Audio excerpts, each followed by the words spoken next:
जय माता दी दोस्तों, आप सभी भक्तों का एक बार फिर से हमारे चैनल पर स्वागत है। आज का हमारा वीडियो होने वाला है उन भक्तों के लिए जो एक साथ मथुरा वृंदावन की ट्रिप प्लान करने वाले हैं। आज की वीडियो में हम बात करेंगे कैसे आपको मथुरा वृंदावन जाना चाहिए। मथुरा वृंदावन अगर आप एक साथ ट्रिप प्लान करें तो फिर आपको कहाँ पे नाइट स्टे करना चाहिए। मथुरा वृंदावन में कौन कौन से मंदिर है, कहाँ कहाँ जाके आपको विजिट करना चाहिए। मथुरा वृंदावन के मंदिर कब खुले रहते हैं और कब बंद रहते हैं। मथुरा वृंदावन में खाने पीने की क्या व्यवस्था है और मथुरा वृंदावन की ट्रिप आपको कब प्लान करनी चाहिए। और आखिर में ये भी जानेंगे कि मथुरा वृंदावन अगर आप एक साथ प्लान करते हैं तो आपका टोटल खर्च कितना आने वाला है। तो वीडियो को अंत तक देखिएगा क्योंकि वीडियो बहुत इन्फॉर्मेटिव होने वाला है। और एक रिक्वेस्ट है, जिन भक्तों ने अभी तक हमारे चैनल को सब्सक्राइब नहीं किया, हमारे चैनल को सब्सक्राइब कर दें, बेल आइकन को प्रेस कर दें क्योंकि हमारे चैनल पर ऐसे इन्फॉर्मेटिव वीडियो बराबर अपलोड होते रहते हैं। तो चलिए वीडियो को शुरू करते हैं। सबसे पहले बात कर लेते हैं आपको मथुरा वृंदावन कैसे आना है। मथुरा वृंदावन आप 3 तरीके से आ सकते हैं। सबसे पहला तरीका है बाई ट्रेन। अगर आप बाई ट्रेन आना चाहते हैं तो मथुरा में मुख्य रूप से 2 रेलवे स्टेशन बने हुए। पहला है मथुरा कैंट और दूसरा है मथुरा जंक्शन। लेकिन देश के सभी मुख्य शहरों से मथुरा जंक्शन के लिए ट्रेन की सुविधा उपलब्ध हो जाती है, तो आप बाई ट्रेन मथुरा जंक्शन आ जाइए। और अगर आपके शहर से मथुरा कैंट के लिए ट्रेन है तो फिर आप मथुरा कैंट से भी मथुरा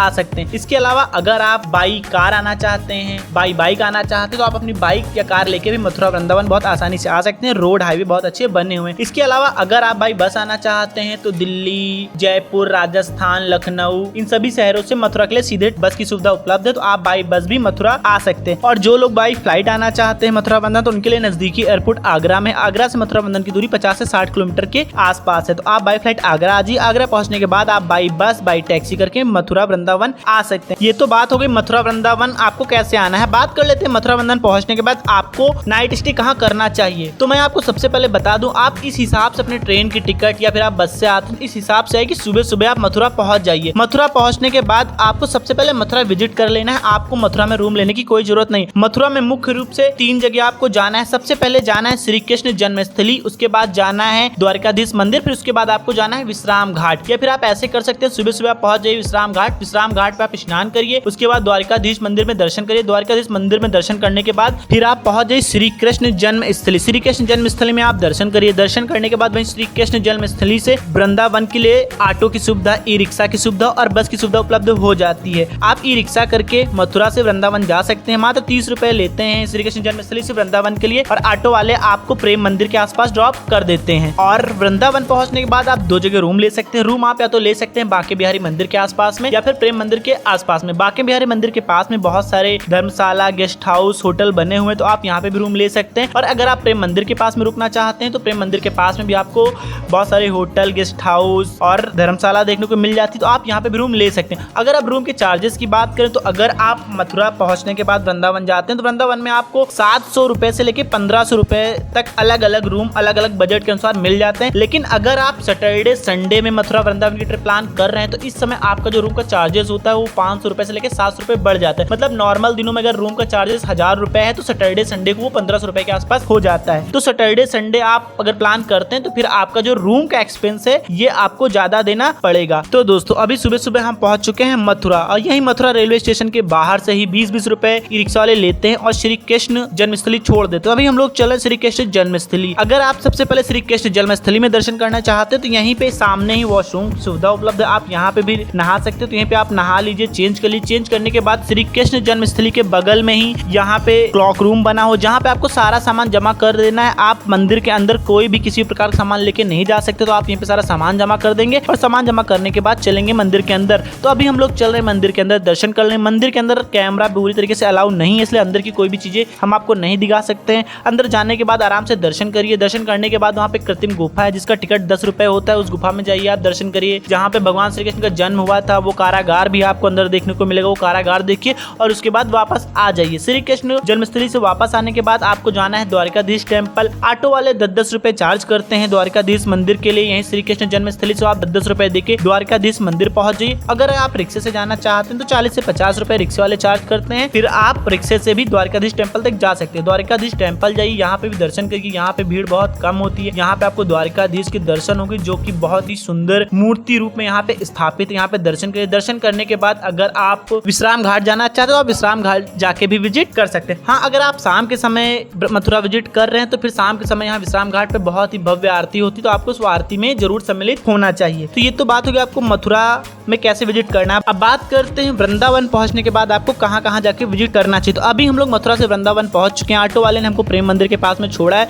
और यहीं पे सबसे पहले चल के हमको रूम ले लेना है। रूम आपको हमने पहले ही बताया कि 700 रुपए से लेकर 1500 रुपए के आसपास आपको प्रेम मंदिर के आसपास बहुत अच्छे रूम की सुविधा उपलब्ध हो जाती है। दोपहर के समय में मथुरा, वृंदावन, गोकुल, बरसाना अगर आप विजिट करते हैं तो दोपहर के समय 12 से 4 के बजे की जितने भी मंदिर हैं 12 से 4 के आसपास बंद रहते हैं। तो आप दोपहर के समय में वृंदावन पहुंचते हैं, आप आराम से आराम करिए और 4 बजे के आसपास आप निकलते हैं वृंदावन विजिट करने। तो अगर आप शाम के समय मथुरा से वृंदावन पहुंच के विजिट करने निकलते हैं तो वृंदावन पहुंचने के बाद सबसे पहले आप जाएंगे वैष्णो देवी मंदिर। ये प्रेम मंदिर से 1.5 से 2 किलोमीटर की दूरी पे बना हुआ बहुत ही सुंदर और बहुत ही अच्छा मंदिर है। यहाँ जाके आपको विजिट कर लेना है। यहाँ विजिट करने के बाद आपको वापस आ जाना है। प्रेम मंदिर के बगल में बना हुआ इस्कॉन टेम्पल, आपको इस्कॉन टेम्पल में दर्शन करना है। इस्कॉन टेम्पल में आपको बहुत ज्यादा फॉरेनर मतलब विदेशी श्रद्धालु देखने को मिलेंगे और यहाँ पे हर समय हरे रामा हरे कृष्णा के जाप भी चलते रहते हैं। तो आपको भी हरे कृष्णा हरे रामा के जाप कर लेने और यहाँ पे आपको दर्शन करना है। दर्शन करने के बाद यहाँ पे अगर आप कुछ खाना पीना चाहते हैं तो यह इस्कॉन टेम्पल में कैंटीन भी बनी हुई है, तो आप इस कैंटीन में अपने खाने पीने की व्यवस्था भी कर सकते हैं। इसके अलावा अगर आप कुछ खरीदना चाहते हैं तो इस्कॉन टेम्पल में आपको कई तरह के माला, सीनरीज मतलब जो भी इस्कॉन टेम्पल से रिलेटेड सामान है वो आपको यहाँ पे मिल जाते हैं। तो आप यहाँ पे थोड़ी सी खरीदारी भी कर सकते हैं। इसके बाद आपको जाना है प्रेम मंदिर। प्रेम मंदिर शाम के समय विजिट करने का सबसे अच्छा समय होता है क्योंकि रात के समय जो प्रेम मंदिर का नजारा होता है वो बहुत ही भव्य होता है और बहुत ही सुंदर होता है। और प्रेम मंदिर में जो भीड़ होती है वो भी 5 बजे के बाद बहुत ही ज्यादा होती है क्योंकि इस समय ही मुख्य रूप से मंदिर में सभी श्रद्धालु पहुंचते हैं। इस समय जो नजारा होता है, जो लाइटिंग सिस्टम है वो बहुत ही खूबसूरत बना देता है प्रेम मंदिर को। तो आपको जाके शाम के समय प्रेम मंदिर में दर्शन कर लेने हैं और आराम से 1 से 1.5 घंटे आपको लग जाता है पूरा प्रेम मंदिर विजिट करने में, क्योंकि प्रेम मंदिर बहुत ही भव्य परिसर में बना हुआ है और यहाँ पे आपको कृष्ण भगवान की अलग अलग झांकियां भी देखने को मिल जाती हैं। और ये जो मंदिर है ये कृपालु महाराज ने बनवाया था, तो यहाँ पे आपको कृपालु महाराज के भी दर्शन होते हैं। तो आप शाम के समय वृंदावन में सिर्फ यही 3 जगह आपको दर्शन कर लेने और जैसे आप प्रेम मंदिर से बाहर निकलते तो यहाँ पे आपको खाने पीने की सुविधाएं देखने को मिल जाती है। यहाँ पे आपको 50 रुपए से लेके 300 रुपए में भरपेट खाना खाने को मिल जाता है। यहाँ पे छोटे से लेके बड़े बड़े होटल रेस्टोरेंट भी बने हुए हैं। तो प्रेम मंदिर के आसपास ही आपको खाने की अपनी व्यवस्था कर लेनी है और उसके बाद जाके अपने रूम पे नाइट स्टे कर लेना है। तो दोस्तों एक नाइट का स्टे करने के बाद दूसरे दिन हम सुबह सुबह उठेंगे, स्नान करेंगे। स्नान करने के बाद सबसे पहले जाएंगे बांके बिहारी मंदिर, जो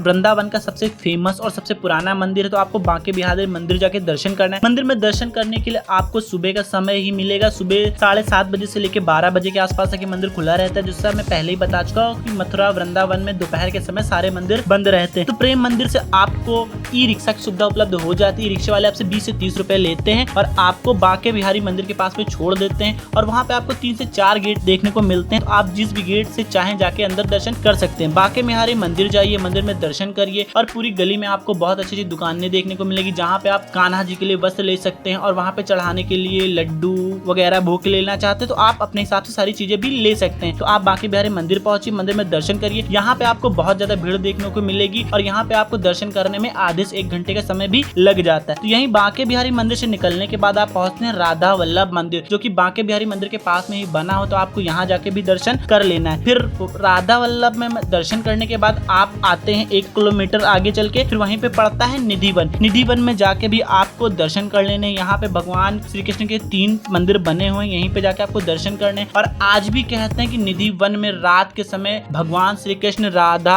के साथ रास लीला करने आते हैं, गोपियों के साथ रास रचाते हैं, नाचते हैं। तो यहाँ पे 6 बजे के बाद आपको निधि वन के अंदर नहीं जाने दिया जाता और पूरा ये क्षेत्र निधि वन का रात के समय बंद कर दिया जाता है। तो आपको निधि वन में दर्शन कर लेने। निधि वन के बाद आपको जाना है रंगनाथ मंदिर। रंगनाथ मंदिर भी एक बहुत ही फेमस मंदिर है वृंदावन का, तो आप रंगनाथ मंदिर जाके भी दर्शन कर सकते हैं। तो आप ये 4 मंदिर सुबह के समय बहुत अच्छे से कवर कर सकते हैं और कवर करने के बाद वापस 30 रुपए दे के आपको वापस आ जाना है अपने रूम पे। दोपहर के समय आप आराम करिए। आराम करने के बाद आपके पास समय बचता है शाम का। शाम के समय आप जाके मथुरा से वृंदावन पहुंचते हैं। तो वृंदावन में जो और भी थोड़े बहुत मंदिर बने हुए हैं, जैसे कि कालिया दहन, यमुना किनारे आप यमुना आरती देखना चाहते हैं तो वहाँ पे जा सकते हैं। इसके अलावा थोड़ी बहुत मार्केट एक्सप्लोर करना चाहते हैं तो आप मार्केट भी एक्सप्लोर कर सकते हैं। मतलब इस हिसाब से आप प्लान कर सकते हैं कि 1 नाइट का स्टे करने के बाद सुबह सुबह पहुंच जाइए, पहले दिन 1 नाइट का स्टे करिए और अगर आप वापसी करना चाहते हैं दूसरे दिन शाम को आप बाई ट्रेन अपने घर के लिए वापसी कर सकते हैं। और अगर आपका प्लान नहीं सेट हो पाता है सुबह सुबह मथुरा पहुंचने के बाद, अगर आप दोपहर तक पहुंचते हैं तो ये प्लान आपका ऐसे हो जाएगा कि आप मथुरा पहुंचते हैं दोपहर के बाद, तो दोपहर के बाद आप आपके मथुरा पूरा विजिट करिए और फिर वहां से चले जाइए वृंदावन। वृंदा पहुंचने के बाद आप वहाँ पे नाइट स्टे कर लिए और सुबह सुबह फिर आप जाके पहले बांके बिहारी मंदिर दर्शन करेंगे, राधा वल्लभ दर्शन करेंगे, निधि वन दर्शन करेंगे, रंगनाथ मंदिर दर्शन करेंगे। फिर जाके दोपहर में आप स्टे कर लेंगे उसी रूम पे,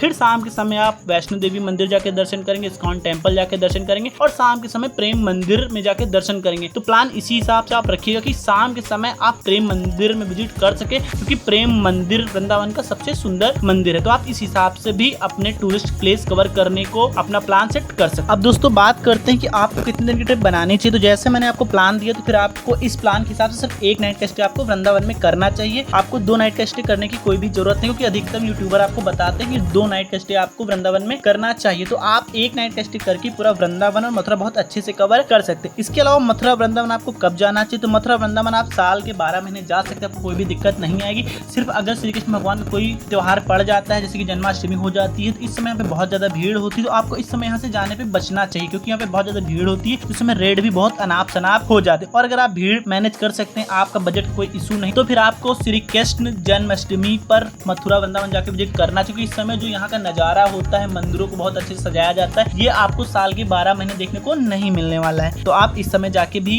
मथुरा वृंदावन विजिट कर सकते हैं। मथुरा वृंदावन में खाने पीने की बात करें, तो मथुरा वृंदावन में खाने पीने को आपको कोई दिक्कत नहीं आने वाली है। जगह जगह आपको होटल रेस्टोरेंट देखने को मिल जाता है। यहाँ पे बजट में खाने की सुविधा उपलब्ध है, मतलब 100 रुपए से लेकर 150 रुपए को भरपेट खाना खाने को मिल जाता है। इसके अलावा साउथ इंडियन खाना भी आपको जगह जगह देखने को मिल जाता है। तो आप अपने हिसाब से यहाँ पे खाना खा सकते हैं, आपको कोई भी दिक्कत नहीं आने वाली है। तो दोस्तों अब तो आखिर में बात आती है कि मथुरा पहुंचने के बाद मथुरा वृंदावन ट्रिप में कितना खर्च आने वाला है। तो मथुरा पहुंचने के बाद वृंदावन में 1 नाइट स्टे करने के बाद पूरा मथुरा वृंदावन घूमने में आपका जो खर्च आने वाला है वो 2500 रुपए से लेकर 3000 रुपए के आसपास का आने वाला है। लेकिन अगर आप अपनी ट्रिप सैटरडे संडे में प्लान करते हो, तो ये खर्च आपका 4000 रुपए से लेकर 5000 रुपए तक भी हो सकता है, क्योंकि इस समय मथुरा वृंदावन में थोड़ी सी महंगाई देखने को मिलती है और जो रूम के चार्जेस होते हैं वो 500-800 रुपए तक बढ़ जाते हैं। तो ये खर्च आपका आने वाला है। इसके अलावा अगर आप मथुरा वृंदावन की ट्रिप प्लान कर रहे हैं, आपको कोई सवाल है तो आप कमेंट में कमेंट कर सकते हैं, इसका जवाब आपको ही तुरंत दिया जाएगा। और जिन लोगों ने अभी तक हमारे चैनल को सब्सक्राइब नहीं किया, हमारे चैनल को सब्सक्राइब कर दें, बेल आइकन को प्रेस कर दें, क्योंकि हमारे चैनल पर ऐसे ही यात्रा से जुड़े हुए इन्फॉर्मेटिव वीडियो बराबर अपलोड होते रहते हैं। मिलते हैं आपसे नेक्स्ट वीडियो में, तब तक के लिए जय माता दी। Subscribe now